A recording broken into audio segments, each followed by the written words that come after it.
مگر سچائی بالکل اس کے برعکس ہے، اور اس راز کو ہم نے بڑے کیئرفلی چھپا کے رکھا ہے۔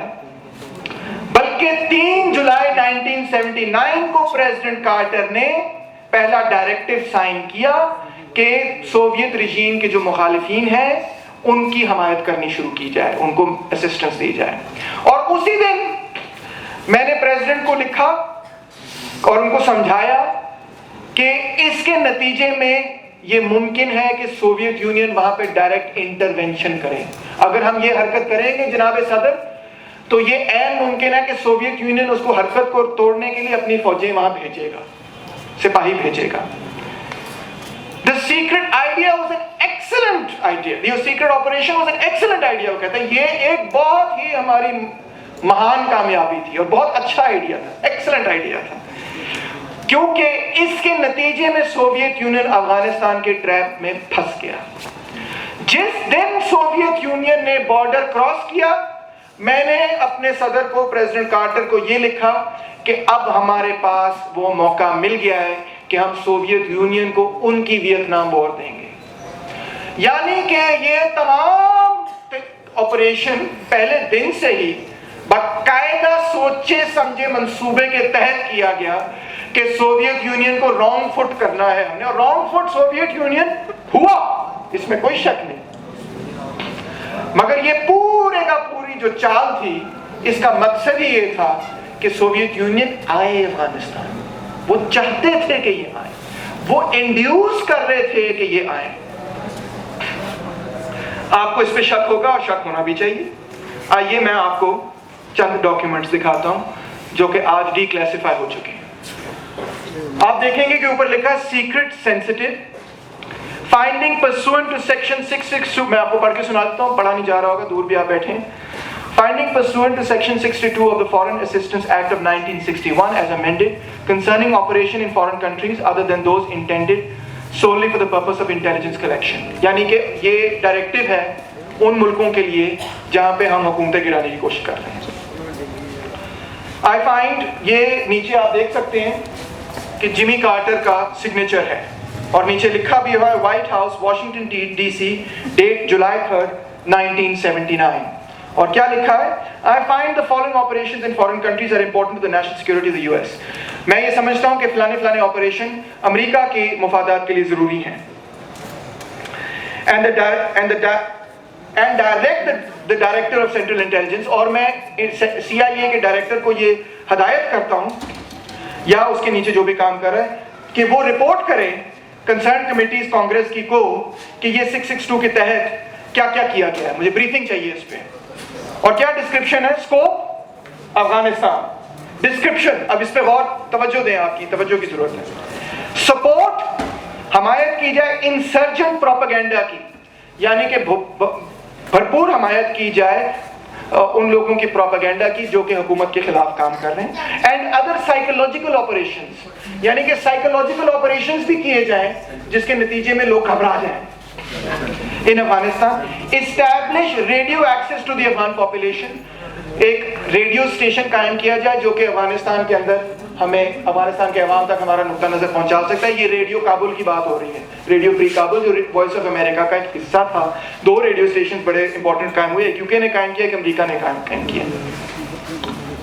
تھرو تھرڈ کنٹری فیسلٹیز، تیسرے ملکوں کے ذریعے۔ وہ کون سا تیسرا ملک تھا جس کے ذریعے یہ ریڈیو اسٹیشن قائم ہونا تھا اور یہ پروپیگنڈا ہونا تھا؟ پاکستان۔ پرووائڈ یونیلیٹرلی اور تھرو تھرڈ کنٹریز، یا ہم تو از خود پرووائڈ کریں یا دوسرے ملکوں کے تھرو پرووائڈ کریں، ان کو پیسے دیں افغانستان کے مجاہدین کو، یا ان کو نان ملٹری سپلائز کے حوالے سے ان کی مدد کریں۔ ایک اور ڈائریکٹیو آپ کی خدمت میں، یہ ایک نہیں ہے، 2 ہیں۔ میں اگین وہ اوپر والا حصہ اسکپ کرتا ہوں، تقریباً وہی ہے، 662 کو وہ الیبوریٹ کر رہا ہے۔ اب کیا لکھتے ہیں وہ؟ یہ بھی 3 جولائی 1979 کو جمی کارٹر کا سگنیچر آپ کے سامنے ہے۔ Under the guidelines cleared by the Department of State, and when time is of the essence, under specific guidance from the assistance of the President for National Security Affairs, in which case the Secretary of State shall be promptly notified, task for encouraging the network of agents, blah blah blah blah blah. کیا کرنا ہے ہم نے؟ Expose the Democratic Republic of Afghanistan یعنی کہ افغانستان کی جمہوری republic کو ایکسپوز کرو اور اس کی لیڈرشپ کرو کہ وہ ڈسپوٹک ہے، کہ وہ آمرانہ ہے، اور وہ سوویت یونین کے ماتحت ہیں، اور افغانستان کے انسرجنٹس کی جو جدوجہد ہے اس کی حمایت مکمل طور پہ کی، اس کو پبلسائز کیا جائے۔ تو اس چیز کے بعد پریزیڈنٹ کارٹر نے $3.5 بلین جو ہیں وہ جنرل ضیاء کو پرووائڈ کرنے شروع کیے، اور ہر ڈالر کو سعودی عربیہ نے میچ کیا۔ ہم ایسٹیمیٹ کرتے ہیں کہ تقریباً اس پوری دہائی میں $40 بلین، بہت بڑی رقم ہے پاکستان جیسے چھوٹے غریب ملک کے لیے، اور اس زمانے میں جب ہماری جی ڈی پی بھی بہت کم تھی تو یہ بہت ہی بڑی رقم تھی۔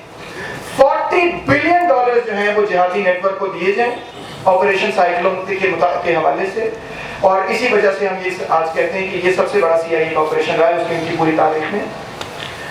لیڈنگ مجاہدین کمانڈرز جو تھے ان کی ٹریننگ سی آئی اے نے خود بروکلن اسکول نیو یارک میں کی، ورجینیا میں کی، اسکول آف دی امریکاز میں کی، وغیرہ وغیرہ۔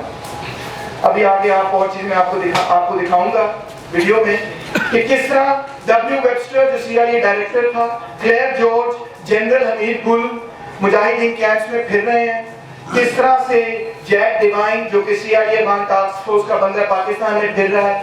آپ یہ بھی دیکھیں گے گس ایبریکوٹوس جو سی آئی ایجنٹ تھا، جو اس چیز کا مین ریجنل ہیڈ تھا، جس نے آپ کو ایک دلچسپ بات بتاؤں کہ ایسی ایسی چیزیں بھی کی کہ سائیکلیں بنائیں جن سائیکلوں کے اندر بم پروئے ہوئے تھے، کھلونے بھی ایسے بنائے جن میں بم پروئے ہوئے تھے، وغیرہ وغیرہ۔ چارلی ولسن کو آپ دیکھیں گے پاکستان میں گھومتے پھرتے، یہ وہ یو ایس کانگریس مین تھا جس نے بلینز آف ڈالرز ریز کیے۔ یوگینو برزینسکی کو آپ دیکھیں گے پاکستان میں گھومتے پھرتے ہوئے اور یہ کہتے ہوئے کہ جی یہ زمینیں آپ کی ہیں اور خدا آپ کے ساتھ ہیں اور آپ لڑیں اور یہ ہے اور وہ ہے۔ آپ یہ بھی دیکھیں گے کہ کس طرح سے جیمز بانڈ اور ہالی ووڈ نے کس طرح سے مجاہدین کی اسٹرگل کو گلوریفائی کیا اور کہا کہ یہ تو عظیم ترین جدوجہد ہو رہی ہے۔ ریگن نے یہ کہا کہ یہ اسلامی بنیاد پرست جو ہیں یہ ہمارے فاؤنڈنگ فادرز یعنی جارج واشنگٹن اور ٹامس پین وغیرہ کے برابر ہیں۔ حالانکہ ٹامس پین اتنا گریٹ آدمی تھا کہ آج کوئی اس کی کتابیں پڑھ لیں تو کمیونسٹ ہو جائے، اتنا وہ ریڈیکل آدمی تھا۔ بہرحال اس نے یہ بھی کیا کہ اسپیس شٹل کولمبیا ایک بہت بڑی اسپیس شٹل جو کہ اسپیس میں جا رہی تھی اس کو ڈکلیئر کر دیا کہ میں اس کو ڈکلیئر کرتا ہوں کہ یہ مجاہدین کے حوالے سے اس کو ڈیڈیکیٹ کیا جاتا ہے۔ اس نے میرے خیال 6 اگست یا پتہ نہیں کون سا دن تھا افغانستان ڈے ڈکلیئر کر دیا، چھٹی کا دن مقرر کر دیا، وغیرہ وغیرہ۔ آپ یہ بھی دیکھیں کہ کس طرح جنرل ضیاء جو ہے جمی کارٹر اور رونلڈ ریگن وغیرہ سے مل رہا ہے وائٹ ہاؤس میں اور مختلف جگہوں میں۔ آپ یہ دیکھیں گے کس طرح یہ مختلف جہادی کمانڈرز جو ہے وائٹ ہاؤس میں بیٹھے ہیں ریگن سے میٹنگز کر رہے ہیں۔ آپ جوان ہیرنگ کو پاکستان میں دیکھیں گے جو کہ ایک سوشلائزڈ کٹر اینٹی کمیونسٹ سوشلائٹ تھی جس نے بلینز آف ڈالرز ریز کیے اور کرسچن فنڈامنٹلسٹ بھی تھی وہ۔ یعنی کہ آپ حقائق دیکھیں گے کہ یہ سب کچھ جو آج اس کو ہم بھگت رہے ہیں اس کی تاریخ کیا ہے، اس سب چیز کی تاریخ کے پیچھے دراصل سی آئی اے اور پاکستان کی رجحی قوت ہوتا ہے۔ آئی ایس آئی اور سی آئی اے اب یہ ڈیبیٹ ہوتی ہے کہ آئی ایس آئی زیادہ کرے، سی آئی اے زیادہ کرے، وہ زیادہ کر رہی یہ زیادہ کر رہی، کس نے کیا؟ بھائی دونوں نے مل کے کیا۔ آئی ایس آئی کے مفادات یہ تھے، ایک تو ڈالر آ رہے تھے، دوسرا اتنی بڑی پیراملٹری قوت لیب کے خلاف تیار ہو رہی تھی جو انہوں نے بھرپور استعمال کی، کشمیر میں بھی کی، آگے افغانستان میں کی۔ جتنا افغانستان کو انہوں نے تباہ کیا شاید کسی نے کیا، جب وہ آپس میں لڑائی شروع ہو گئی گلبدین حکمت یار کی اور ربانی حکومت کی، احمد شاہ مسعود کی، تو کابل سارا تو تباہ، بس اصل میں کابل تو سارا اس وقت تباہ ہوا ہے جو ہم تصویریں دیکھتے ہیں آج وہ ٹوٹ پھوٹ ہونے کی، وہ تو دراصل ربانی اور حکمت یار کی جنگ کے وقت ہوا تھا۔ حکمت یار نے سارے دہلی پہ راکٹ لگا کے کھڑے کر کے اس شہر کے اندر مہینہ راکٹ مارتا رہا۔ یہ حقائق ہے مگر ہمیں نہیں پتا کیونکہ حکمت یار ہمارا بلو آئیڈ بوائے تھا۔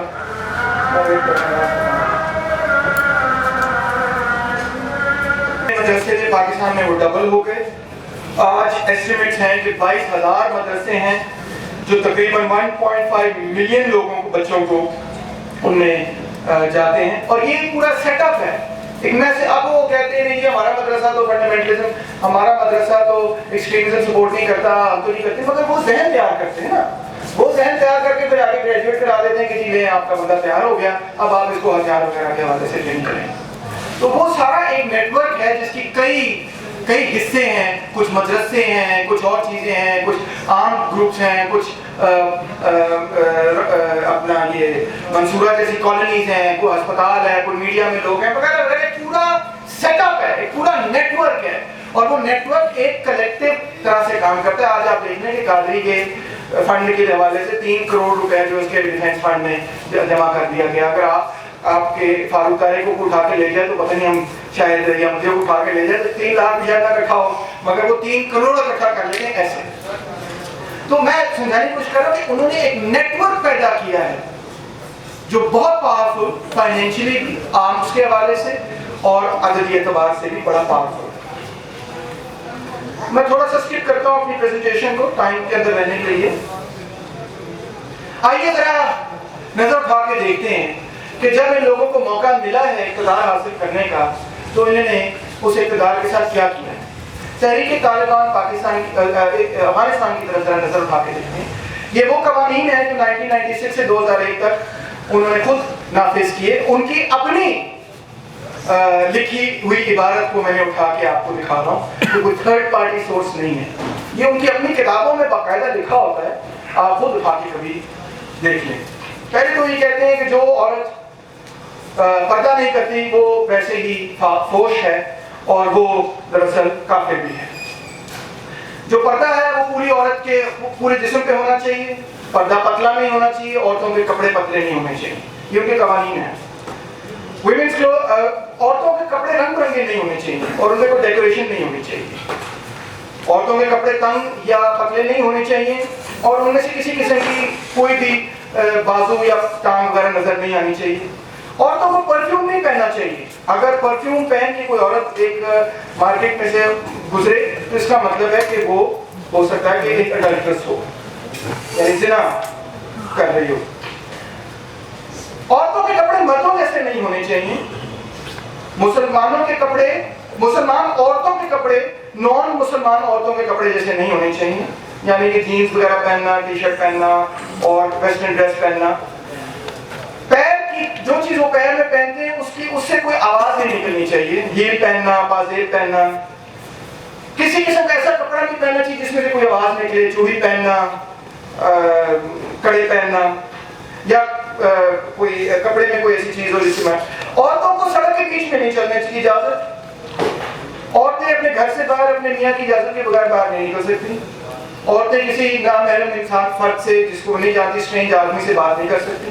اگر بات کرنی ہی پڑے تو آہستہ سے بات کرنی اور ہنسنے کی اجازت نہیں ہے. عورتوں کو کسی اسٹرینجر کی طرف دیکھنے کی بھی اجازت نہیں ہے. بات تو دور کی بات. عورتوں کو ظاہر بات ہے جب دیکھنے کی اجازت نہیں ہے تو مکس کرنے کی بھی اجازت نہیں، ان سے مل جلنے کی بھی اجازت نہیں ہے. گراؤنڈ فلور اور فرسٹ فلور ریزیڈینشیل ونڈوز، گھر کی پہلی منزل اور دوسری منزل کی جو شیشے ہیں ان کو کالا کر دیا جائے تاکہ عورتیں باہر نہ دیکھ سکیں اور ان کو کوئی اندر نہ دیکھ سکیں. تمام فوٹوگرافی اور عورتوں کی فلمنگ جو ہے وہ بین کر دی جائے اور کسی قسم کی بھی تصویر کسی بھی عورت کی کسی بھی اخبار، کسی بھی کتاب، کسی بھی دکان یا کسی بھی گھر میں نہیں لگائی جا سکتی. یعنی آپ اپنی ماں کی تصویر نہیں لگا سکتے. وہ تمام جگہیں جو کہ کسی نہ کسی عورت یا عورتوں کے حوالے سے ان کے نام دیے گئے ان کا نام تبدیل کر دیا گیا. مثال کے طور پہ ویمنس گارڈن کو اسپرنگ گارڈن بنا دیا گیا. عورتوں کو یہ اجازت نہیں ہے کہ وہ اس طرح بیلکنی پہ کھڑی ہوں اپنے گھر کی بھی. عورتیں جو ہیں وہ ریڈیو، ٹیلی ویژن یا کسی بھی قسم کی پبلک گیدرنگز میں ان کو شامل ہونے کی اجازت نہیں. عورتوں کو موٹر سائیکل چلانے یا سائیکل چلانے کی اجازت نہیں چاہے وہ پیچھے کوئی محرم بھی بیٹھا ہو. عورتوں کو ٹیکسی میں بیٹھنے کی محرم کے بغیر اجازت نہیں. بس سروسز بھی سیگریگیٹڈ ہوگی، یعنی عورتوں کی مختلف بس ہوگی اور مردوں کی اور بس ہوگی. عورتیں اور مرد ایک بس میں سفر نہیں کر سکتی.